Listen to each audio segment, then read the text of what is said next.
Muy bien, entonces vamos a comenzar nuestra escuela dominical. En esta mañana nosotros vamos a tener el tema número 10 o característica número 10 que lleva por título: un miembro saludable es un guerrero de oración.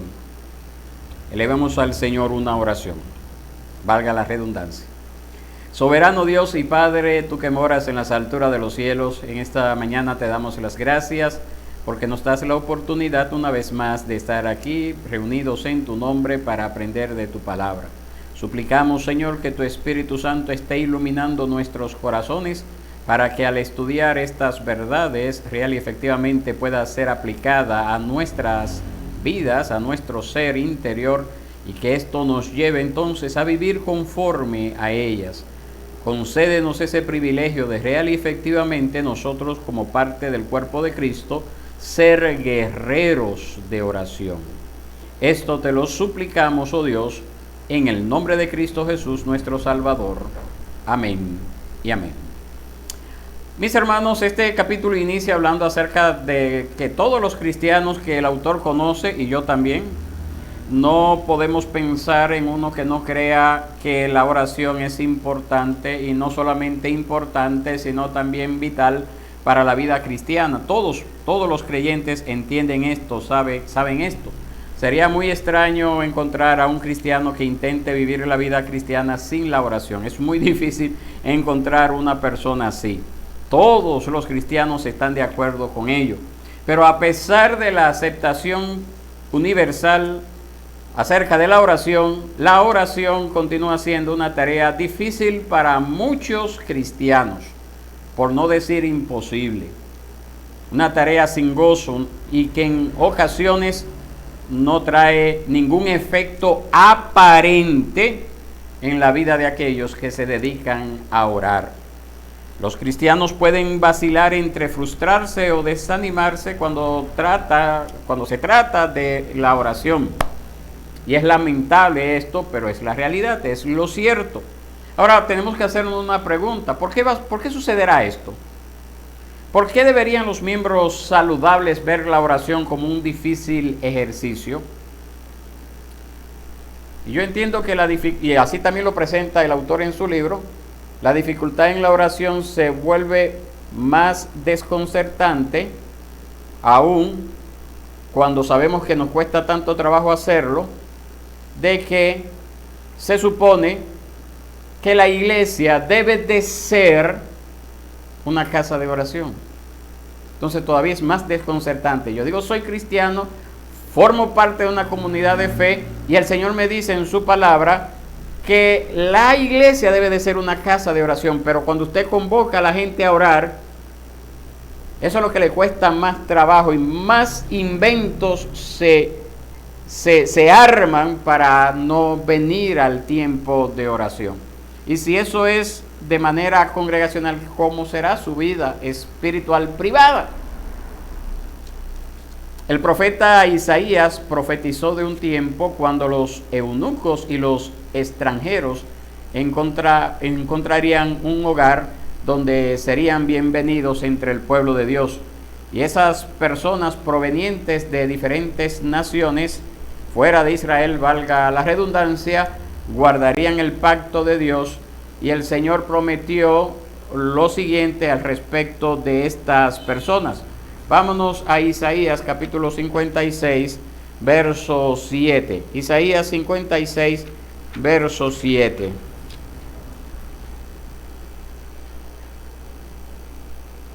Mire cómo dice. Isaías 56, 7. Yo los traeré a mi santo monte y los alegraré en mi casa de oración. Sus holocaustos y sus sacrificios serán aceptados sobre mi altar, porque mi casa será llamada casa de oración para todos los pueblos. Y usted sabe que el Señor Jesús citó esta promesa cuando Él entró en el templo, ya la semana antes de ser crucificado, tenemos dos veces en las que Jesús entró en el templo. Esta es la más conocida, antes de ser entregado para morir, pero también al inicio de su ministerio también entró en el templo, y el Evangelio nos dice que allí Él echó fuera a todos los que vendían y compraban en el templo, y Él les dijo a esa gente que la casa de Dios no era un lugar para ladrones, sino para ¿qué cosa? ¿Se acuerdan de eso? Mi casa será llamada, exactamente, mi casa, casa de oración será llamada, y ustedes la han convertido en una cueva de ladrones. Así se lo dijo a esas personas. Eso quedó registrado en Mateo capítulo 21, verso 12 al 13, y Marcos capítulo 11, verso 17. Entonces, cuando nosotros nos vamos a la historia, cuando nosotros consideramos la narración nuevo testamentaria de la iglesia primitiva, nosotros nos damos cuenta que una de las cosas centrales a las que se dedicaban los miembros en el siglo I era a la oración.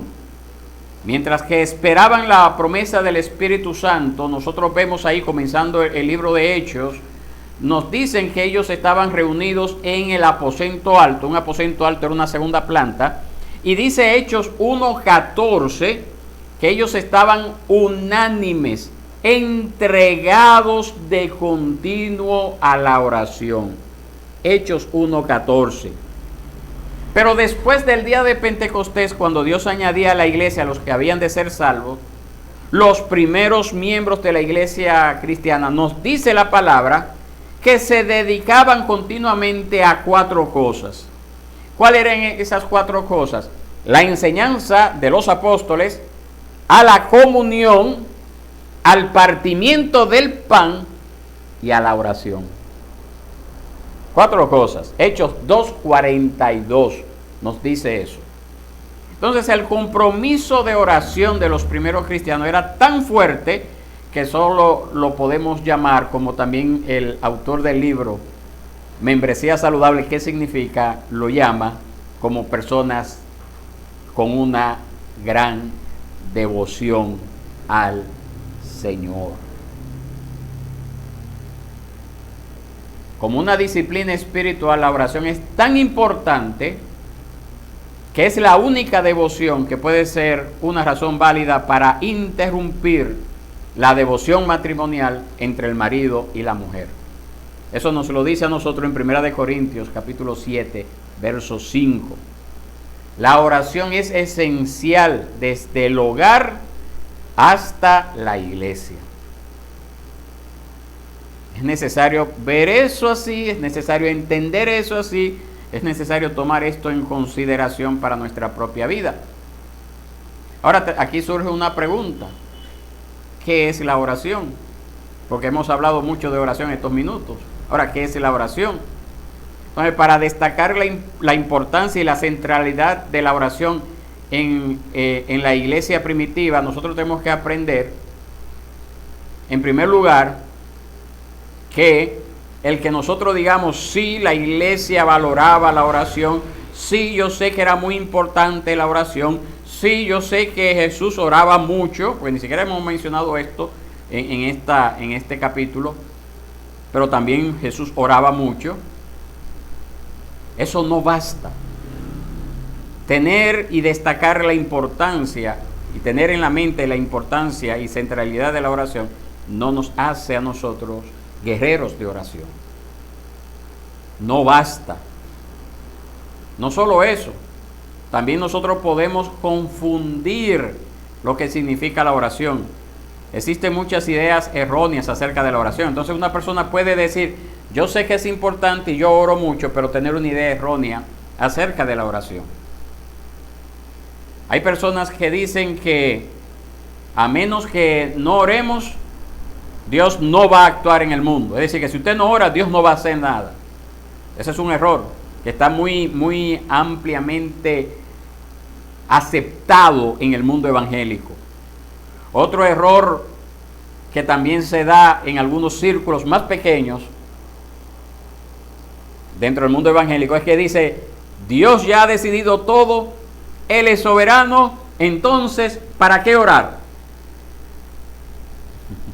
Ese es otro error.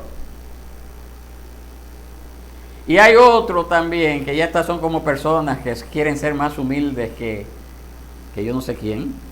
Dicen, no, es que Dios está muy ocupado para escuchar mis oraciones. Y esos son 3 errores que tenemos que evitar.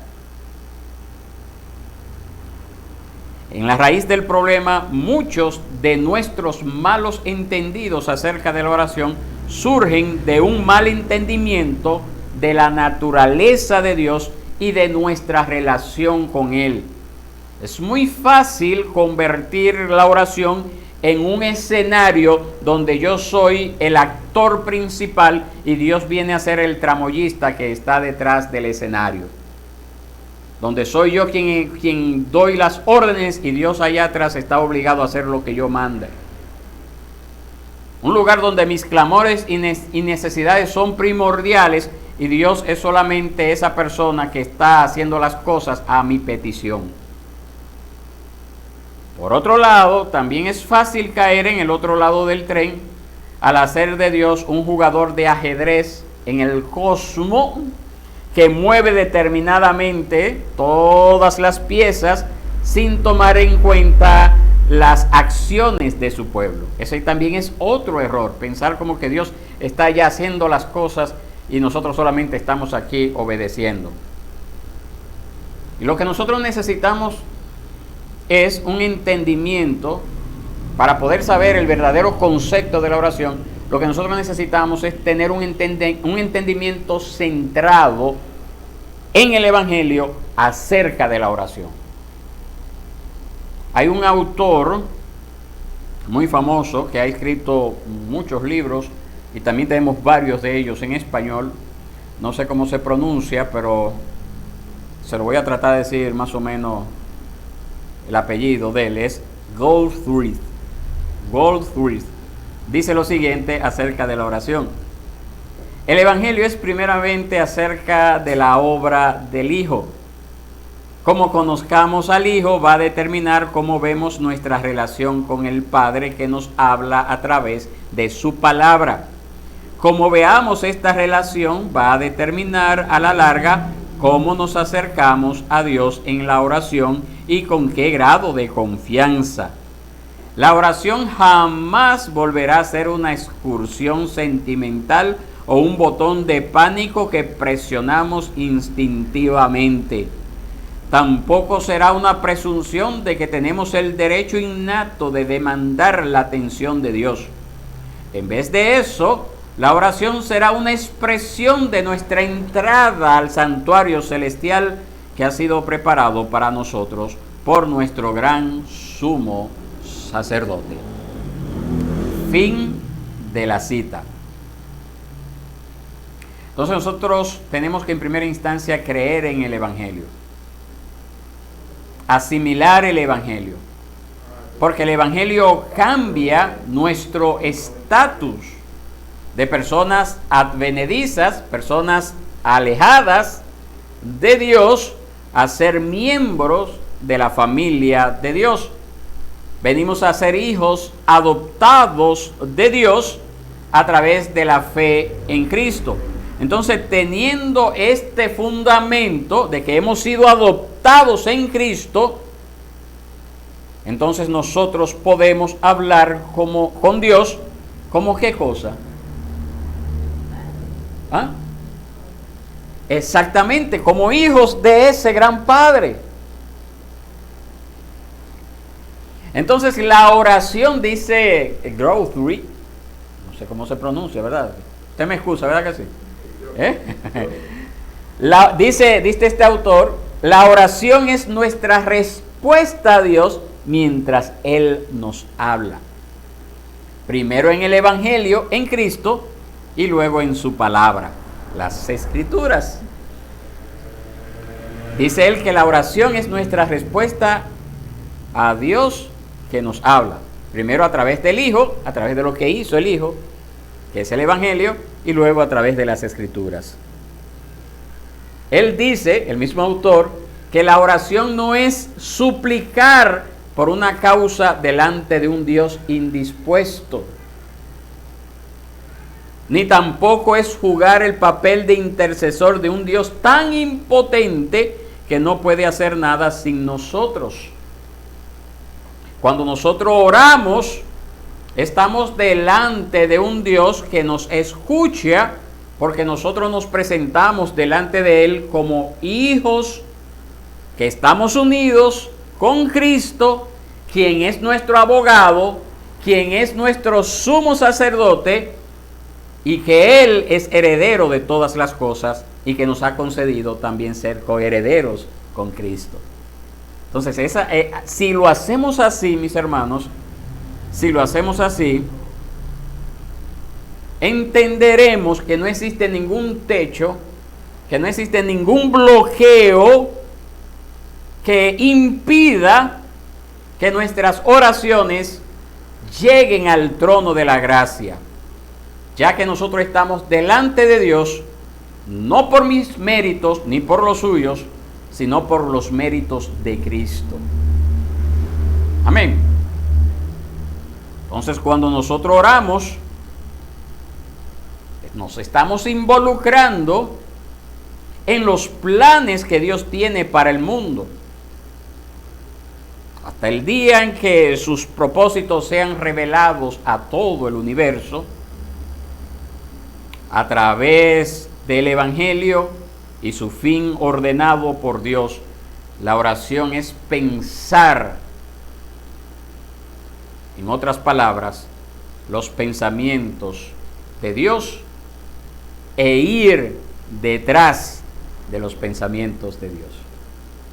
Esa es la oración.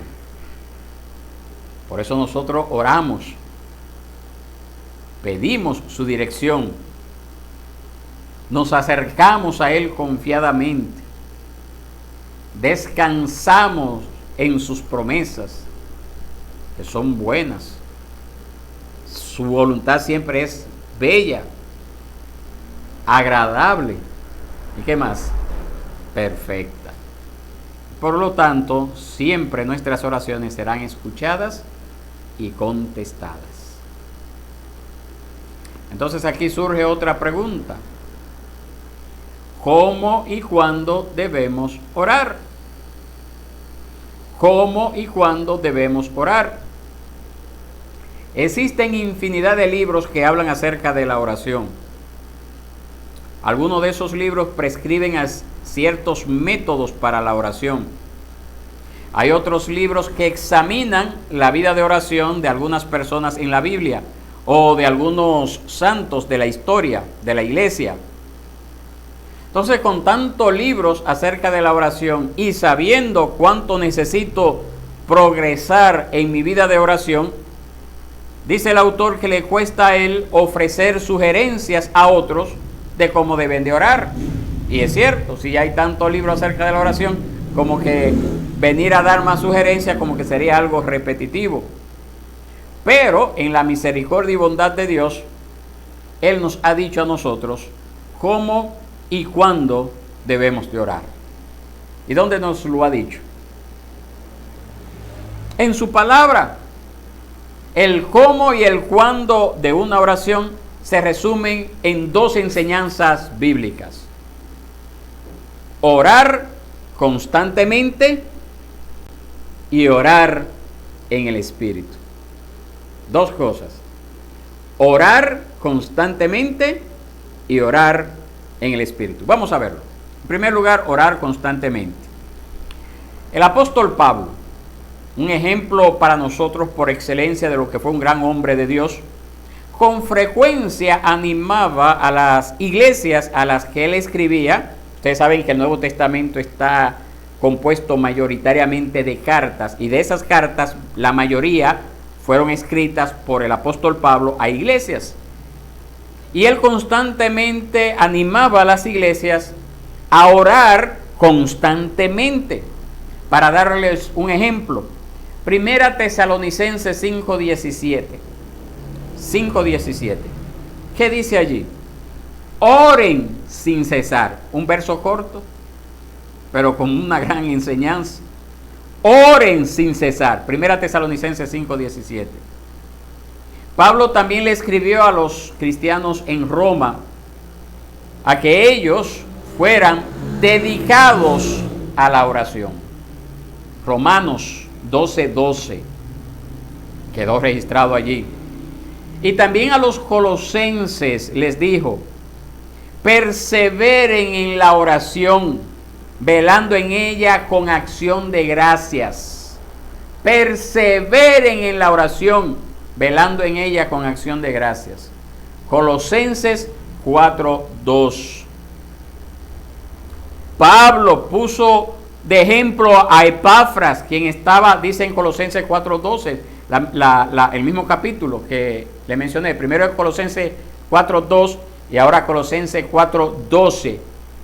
Y Pablo pone el ejemplo de Epafras, quien estaba siempre esforzándose intensamente a favor de ustedes con sus oraciones. Le dijo el apóstol a esa iglesia de este hombre llamado Epafras. Entonces, en vista de las tentaciones, en vista de los peligros y en vista de las necesidades de la vida cristiana, el miembro saludable pone en práctica el mandato de Dios de ser constantes. ¿En qué? En la oración. Entonces eso es lo primero. Usted tiene que ser constante en la oración. Como decíamos hace un ratito, no es un botón de pánico que usted da. Hay una emergencia, como cuando usted va a una empresa que dice, en caso de incendio presione esto. O cuando usted va a una guagua en la onza, en caso de emergencia presione esto. O en el metro, en caso de emergencia presione esto. No es un botón de pánico la oración. No es un botón que usted lo tiene ahí para que cuando se presente una emergencia usted va a darle al botón. No. Cuando no hay emergencia, cuando todo está bien, usted debe de ser constante en la oración. Eso es lo primero. Ahora, en segundo lugar, nosotros tenemos que orar en el Espíritu. El miembro saludable no solo debe ser constante en la oración, también debe de orar en el Espíritu. Y este concepto de orar en el Espíritu es entendido diversamente por diferentes grupos cristianos y existe mucha confusión en cuanto a eso de orar en el Espíritu. Pero de nuevo, mis hermanos, la carta a los romanos nos es de mucha ayuda. Pablo escribe lo siguiente. Vámonos a Romanos 8, 26 y 27. Nos dice así: de la misma manera, también el Espíritu nos ayuda en nuestra debilidad. No sabemos orar como debiéramos, pero el Espíritu mismo intercede por nosotros con gemidos indecibles. Y aquel que escudriña los corazones sabe cuál es el sentir del Espíritu, porque Él intercede por los santos conforme a la voluntad de Dios. Fin de la cita. Romanos 8, 26 al 27. El desafortunado resultado de tanta especulación sobre esta cita bíblica de Romanos 8, 26 al 27 es que el maravillosamente alentador y sencillo énfasis central de esta porción de las Escrituras es pasado por alto. Y hay una gran enseñanza que nos anima en nuestras oraciones en ese pasaje bíblico.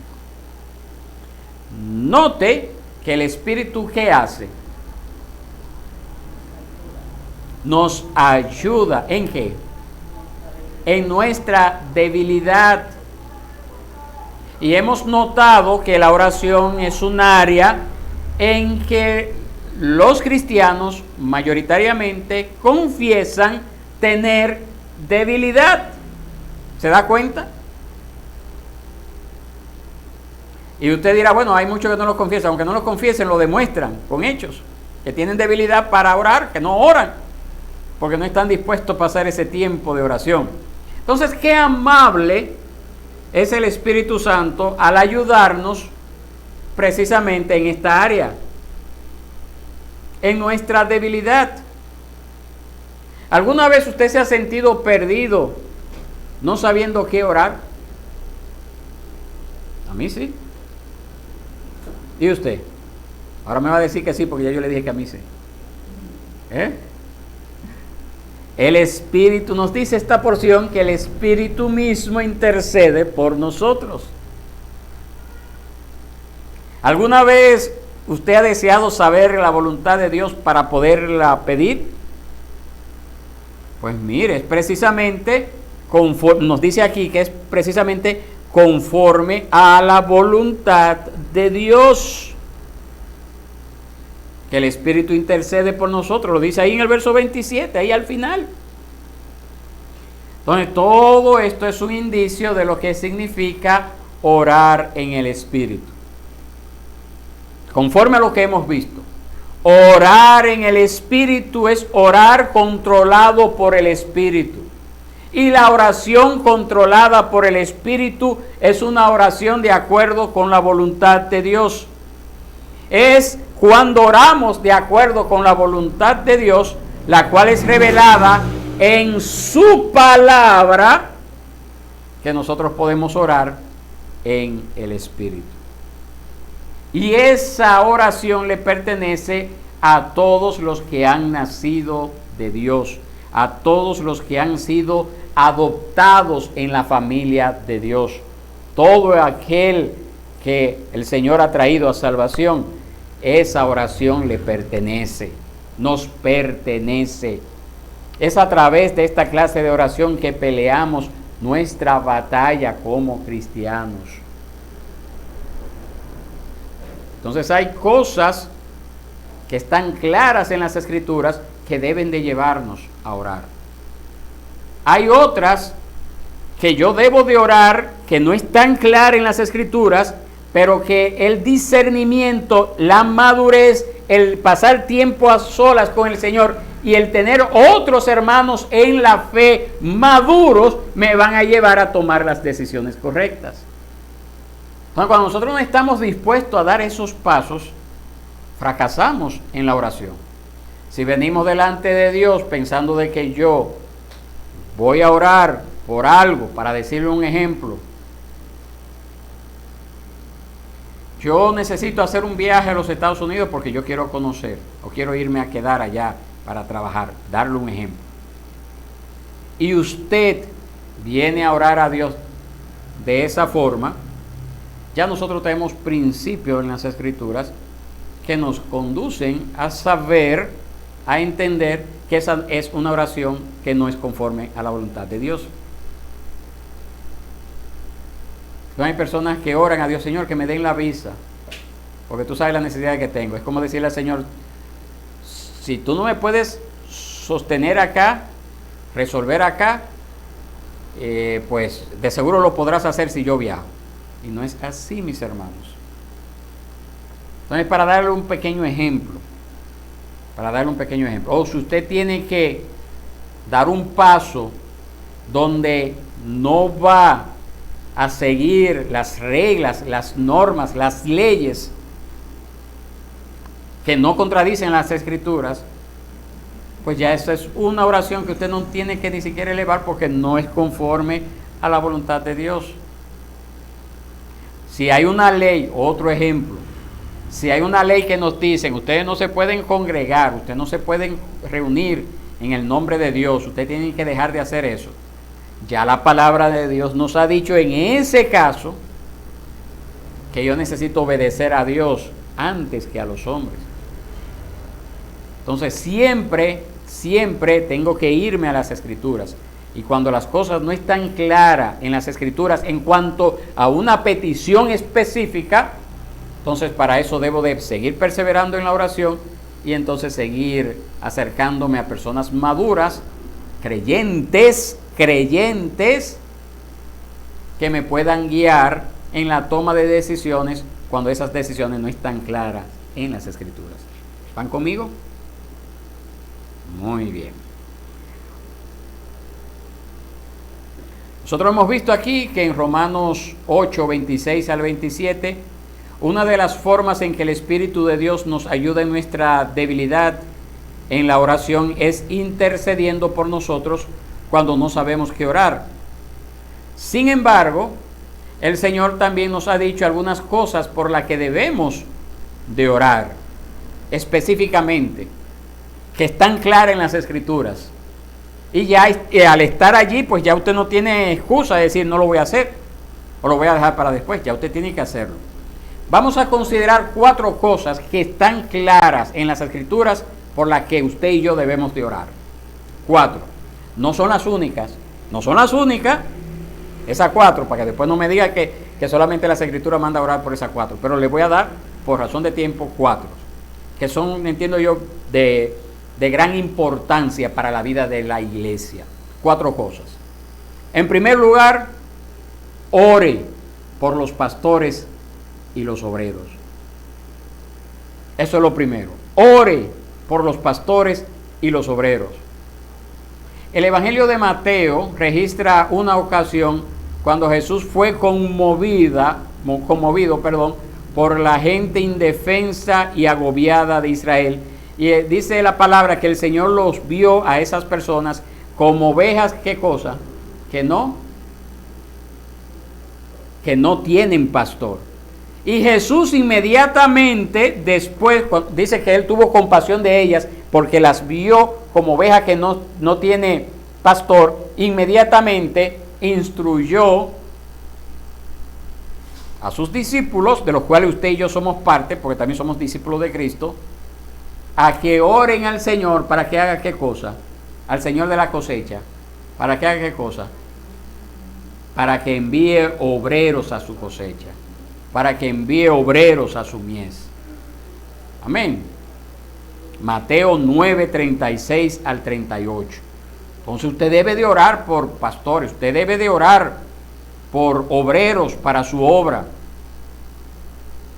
Hay iglesias que han pasado por un largo tiempo sin un pastor y solamente esas iglesias conocen la urgencia de un pastor. Le decía el ejemplo a principios de año, cuando se dio la constitución aquí, que hay una iglesia que es parte de nuestra denominación en Orlando, que desde antes de la pandemia estaban sin pastor y que había ya un pastor que estaba dispuesto a ir, y justo cuando ya iba a hacer todos los planes para viajar, porque él iba a viajar de Europa, creo que de Irlanda, ahí se metió la pandemia y se cerraron todo. Usted sabe que se cerró todo, los vuelos se cerraron y el pastor ahí esperando, bueno, hasta que llegó el momento que el pastor dijo, bueno, ya no voy a ir, y renunció a ese llamado y se quedó allá. Me imagino que está pastoreando ahora allá en Irlanda. Esa iglesia tuvo varios años sin pastor por una situación que escapó a su control, ¿verdad? La pandemia, ¿quién hizo planes para una pandemia? Nadie. Entonces tuvo que esperar todo ese tiempo hasta ahora en enero. Claro, ellos tenían algunos pastores que iban cada cierto tiempo a predicar. Durante la pandemia, ustedes saben, las transmisiones en vivo, por internet y eso. Así se mantuvieron. Y siempre ese contacto también con la denominación. Incluso creo que el año pasado, me parece que fue el año pasado, un grupo fue de jóvenes a ayudar con el mantenimiento del local de la iglesia, que es propio. Pero gracias a Dios, un joven pastor recién egresado del seminario aceptó ese llamado, y el viernes previo a mi ordenación y a la constitución de la iglesia acá, ese viernes pues también fue ordenado y fue instalado como pastor, un pastor jovencito, la esposa jovencito con un bebé pequeño como de 1 o 2 años, una bendición que llegó. Entonces, mis hermanos, por eso es necesario orar, porque el pueblo del Señor necesita pastores. Y los miembros saludables oran para que Dios mande pastores a sus iglesias y también a otras iglesias que necesitan pastores. Porque no solamente no se puede ser egoísta y pensar, bueno, hay que orar por nosotros solamente si no tenemos ningún pastor acá. No, hay que orar por otras iglesias. Por otras iglesias también que necesitan pastores. Y no solamente orar para que el Señor mande obreros, sino también orar para que los que ya están en la obra, sean fortalecidos en tiempos de sufrimiento y debilidad.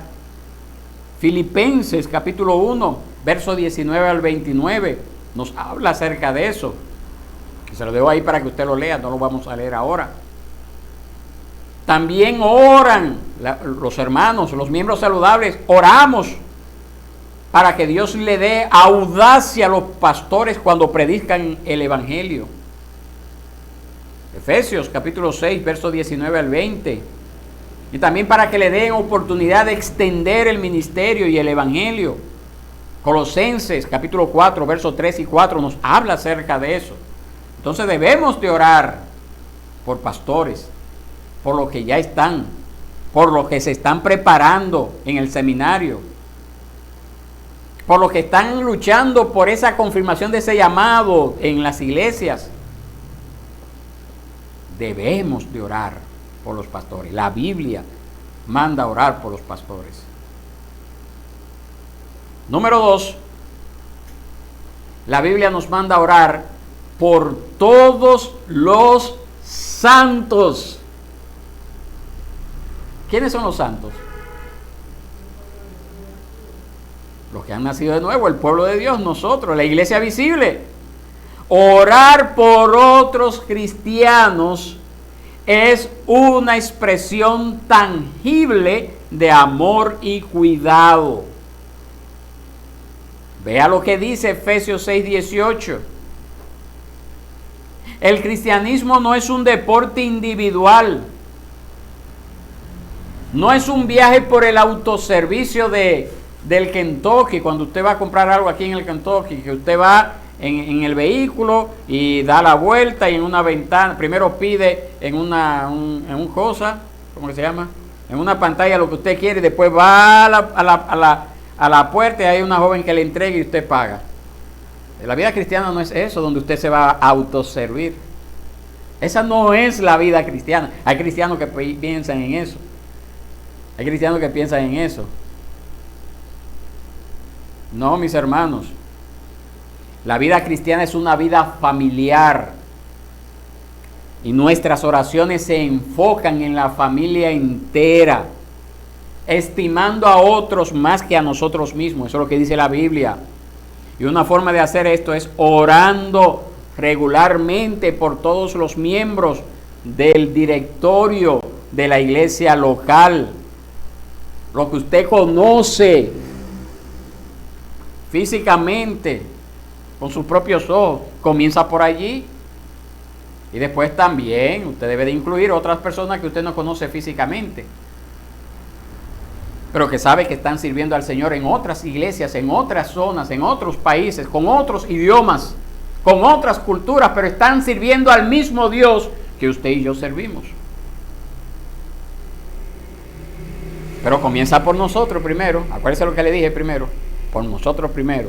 Orar por lo que vemos. Y cuando alguien falta, ¿y qué pasó con fulano o fulana que no vino?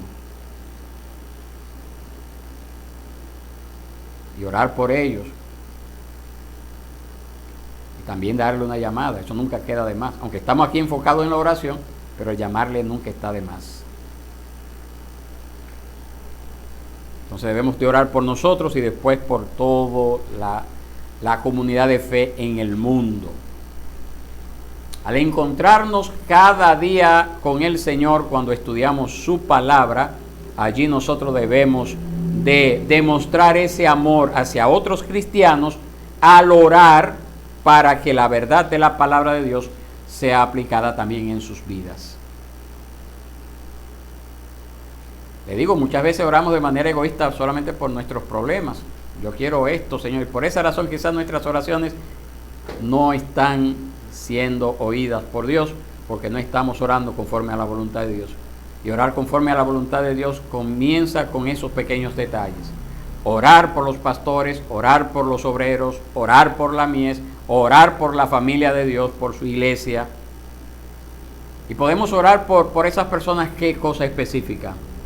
Podemos orar por su santificación para que las personas se consagren. Cuando usted ve que hay algo que no está haciendo bien, esa persona ore para que Dios trabaje con su corazón, para que Dios lo proteja a esas personas de la tentación. Primera Tesalonicenses 4:3 nos habla acerca de eso. Mateo 26:41, Jesús dice, oren para que no entren en tentación. Gálatas capítulo 5, versos 16 al 25, orar para que también sean llenos del Espíritu Santo. Orar prácticamente por todo lo que la Biblia nos manda a nosotros hacer como cristianos. También debemos de orar por nuestros hermanos en Cristo, por todos los santos. Tenemos que orar por nuestra familia extendida. Número 3, debemos de orar por aquellos que están en autoridad. Debemos de orar por aquellos que están en autoridad. El joven pastor Timoteo recibió estas palabras de parte de su mentor, el apóstol Pablo, en 1 de Timoteo capítulo 2, verso 1 al 3. Mire lo que dice. 1 de Timoteo capítulo 2, verso 1 al 3.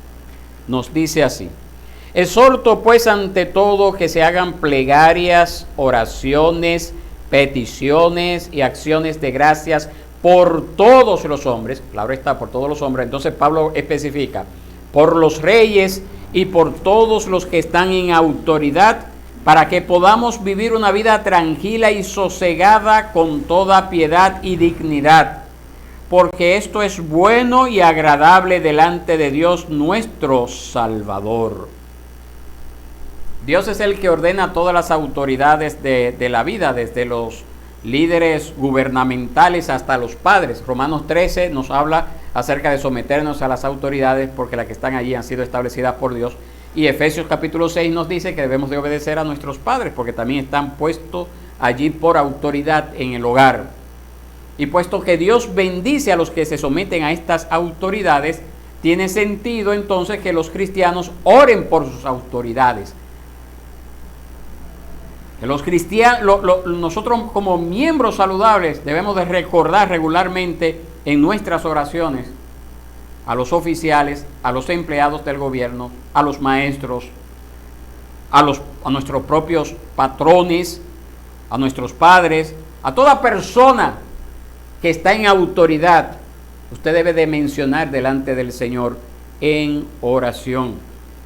Entonces es muy saludable tener una lista de estas personas en su Biblia o en su diario personal, para recordar intencionalmente que debemos de orar por las autoridades, todo el que está en posición de autoridad. Usted debe de orar por ellos. Eso es lo tercero. Entonces hemos visto 3 cosas hasta ahora. Debemos de orar por ¿cuáles 3 cosas? Por los pastores, los obreros. Es el número 3, muy bien, por las autoridades. Y el número 2, y orar por todos los santos. Esos 3 lo hemos visto hasta ahora. Y por último, y ese quizá usted no se lo imaginó, pero aquí está. Debemos de orar por aquellos que abusan de nosotros y nos persiguen. No, yo sabía que no se lo imaginaron. Por aquellos que abusan de nosotros y nos persiguen. Ese es el mandato del Señor en Lucas 6:28. Si usted no lo sabía, está ahí, porque es un pasaje como que a mucha gente como que se le olvida, no sé por qué. ¿Por qué usted cree que se le olvidará esa parte? Lucas 6:28, porque no es fácil orar por ellos, ¿verdad? Claro. Hasta ahora era fácil, orar por el pastor, orar por la iglesia, orar por lo que está en autoridad, pero por lo que me persigue, ay. Ahí se dañó el mensaje, pero también está la palabra. Y por eso debo de obedecer a la palabra antes que a los hombres, o antes que mis sentimientos.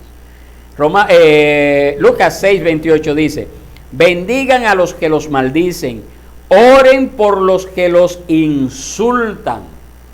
Bendigan a los que los maldicen, Oren por los que los insultan. Es natural, mis hermanos, que nosotros oremos por las personas que amamos, por las personas que tenemos en estima. Pero la palabra de Dios nos dice que aún los incrédulos hacen ese tipo de oraciones. Pero el amor de Cristo nos constriñe, nos motiva, nos lleva a orar por aquellos que abusan de nosotros y nos maltratan y nos difaman. Mateo 5, 46, 47 nos habla también acerca de eso. Y sorprendentemente esas oraciones, orar por los que nos difaman, por los que nos persiguen, dice la palabra de Dios que ese tipo de oración evidencian que somos hijos de Dios. ¿Usted sabía eso? Léalo, no lo vamos a leer aquí, pero léalo en su casa, Mateo 5, 45. Mateo 5, 45. Aún incluso si se nos persigue a nosotros por causa del reino, incluso por ser cristiano, porque puede ser que hay un tipo de persecución que no tenga que ver porque yo soy cristiano, pero cuando se nos persigue por causa del reino de Dios, esa es una razón de gozo, porque Cristo ha prometido recompensar en su reino a aquellos que son perseguidos por causa del Evangelio. Entonces nosotros no podemos ser como el siervo malvado que el Señor narró en su parábola, que habiendo sido perdonado por su acreedor, entonces trató sin misericordia al que le debía. Eso quedó registrado ahí en Mateo 18, 21 al 35. Una persona que tenía una gran deuda y él fue: perdóname que yo te lo voy a pagar, discúlpame, y se lo perdonó. Entonces cuando salió de aquel lugar, se encontró con alguien que le debía una ínfima cantidad de dinero y no fue capaz de perdonar a esa persona. Entonces nosotros debemos de luchar contra ese impulso carnal de no amar a los que nos persiguen y descuidarnos en la oración. En lugar de eso, nosotros debemos de escoger el gozo supremo y la justicia que le compete a los hijos de Dios que oran aún por sus enemigos. Es un privilegio que el Señor nos da y que no se queda sin recompensa cuando estamos dispuestos a orar incluso por esas personas que nos aborrecen. ¿Qué le parece a ustedes? ¿Habrá un privilegio más maravilloso que el que le ha sido dado a los cristianos a través de Cristo? Ese privilegio de estar delante de la presencia del Señor, estar delante de Él y permitirle a Él que Él nos hable a través de su palabra y nosotros hablarle a Él a través de la oración por medio de su Santo Espíritu. ¿Habrá algún privilegio más grande que eso? Entonces, si nosotros queremos ser personas que escuchen expositivamente la palabra, si nosotros queremos ser personas saturadas por el Evangelio, si nosotros queremos ser personas teólogas bíblicas, nosotros debemos de orar constantemente. Y debemos de hacerlo sabiendo confiadamente lo que Dios está haciendo en el mundo a través de su Hijo Jesucristo, y debemos de orar para que el Evangelio y la voluntad de Dios siga avanzando y se siga expandiendo en todo el mundo. Amén. Debemos de orar confiadamente de que el Señor es un Dios soberano y tiene control absoluto de todo lo que ocurre, y que se nos ha dado ese privilegio de estar en la presencia del Señor, en la oración, y que Él nos habla a través de su palabra. Amén. Entonces, mis hermanos, la invitación a que nos hagamos entonces guerreros de oración. Ahí está. Ahí están las pautas necesarias para usted ser un guerrero de oración. Ahora le corresponde a usted tomar medidas para que eso ocurra. Usted tiene que tomar medidas. Muy bien, vamos a dejarlo hasta acá, mis hermanos, y vamos a tomar un tiempo para alguna pregunta o inquietud o aporte acerca de este tema o cualquier otro tema.